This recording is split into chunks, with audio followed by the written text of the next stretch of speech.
Have you ever had an idea you thought was amazing, only to realize later on it wasn't? Trust me, I've been there and so have my clients. But here's the thing. Discovering that an idea isn't great can actually be the best thing for your business. Sounds strange, right? Let me explain. I'm Lou, your go-to entrepreneurial advisor. If you're feeling stuck with your business idea, struggling to secure funding, or just unsure about your next steps, you're in the right place. Let's turn confusion into clear, actionable steps so you can confidently launch and grow your business. By the end of this video, you will understand why letting yourself and others test ideas, even the not-so-great ones, is a powerful way to grow, learn, and set your business up for success. I remember a time when I was so sure I'd cracked the code on an innovative business venture. I envisioned this strip mall with unique shops, a cigar bar, a cat cafe, boutique clothing store, you name it.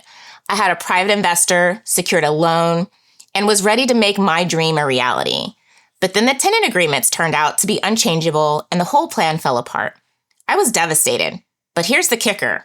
Looking back, I realized that failing at that idea taught me more than succeeding would have. It showed me the importance of evaluating ideas thoroughly, understanding risks, and being flexible. Now, I let my clients discover those lessons for themselves, even when I know their idea might not work.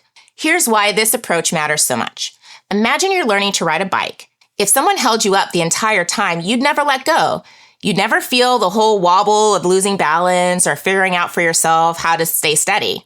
The moment they let go and you fall, that's when you truly learn. Business ideas work the same way. If I just stepped in and told my clients this won't work, don't bother, I'd be robbing them of the opportunity to learn something valuable. Not just about the idea, but about themselves as entrepreneurs. When my clients bring me an idea, I don't immediately judge it as good or bad. Instead, I encourage them to dig deeper and have them go through my Idea Lab challenge and complete my business evaluation workbook. I ask questions also like, how does this align with your long-term goals? What challenges could you face, and how will you overcome them? My Idea Lab challenge or questions I ask in my workbook aren't about poking holes in their ideas. They're about helping them see the big picture and test their assumptions. Sometimes the results are surprising. An idea that seems shaky at first ends up working great with a few tweaks. Other times, they realize on their own that the idea isn't feasible. But here's the thing. Whether the idea works or not, they've gained something priceless. They've learned how to evaluate ideas critically, how to identify potential risks, and how to pivot when things don't go as planned. One client, for example, wanted to start a subscription box business. It seemed simple enough, but as she worked through the logistics, shipping costs, customer retention, competition, she began to see it wasn't the right fit for her resources at the time. She came to the conclusion herself, and because of that, she didn't walk away discouraged. Instead, she walked away empowered, ready to tackle her next idea with a sharper focus and better preparation. This process also teaches them resilience. In entrepreneurship, resilience isn't just a nice to have, it's essential. If every obstacle feels like a dead end, you won't last long in this world. But if you've already faced setbacks, learn from them, and come out stronger, you're much better equipped for the challenges ahead. Letting my clients discover their own answers builds trust too. It shows them that I'm not just there to tell them what to do. I'm here to help them grow.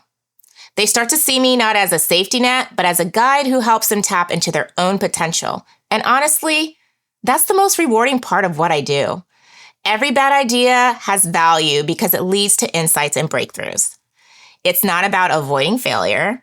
It's about failing forward, taking those lessons and applying them to the next step. When my clients embrace this mindset, they stop being afraid to try, and that's when real progress happens. This is why I let my clients discover that some ideas aren't good ideas. Not because I want them to fail, but because I want them to learn, grow, and become the kind of entrepreneurs who can take any challenge and turn it into opportunity. So the next time you're wrestling with an idea that doesn't quite hit the mark, don't see it as wasted effort. See it as practice, as a way to strengthen your entrepreneurial muscles.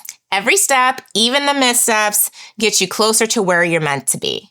If you found this helpful, I'd love to hear about your own not-so-great ideas in the comments. What did you learn? And if you're ready to discover how to take your ideas, good or bad, to the next level, hit that subscribe button and follow for more tips and stories like this.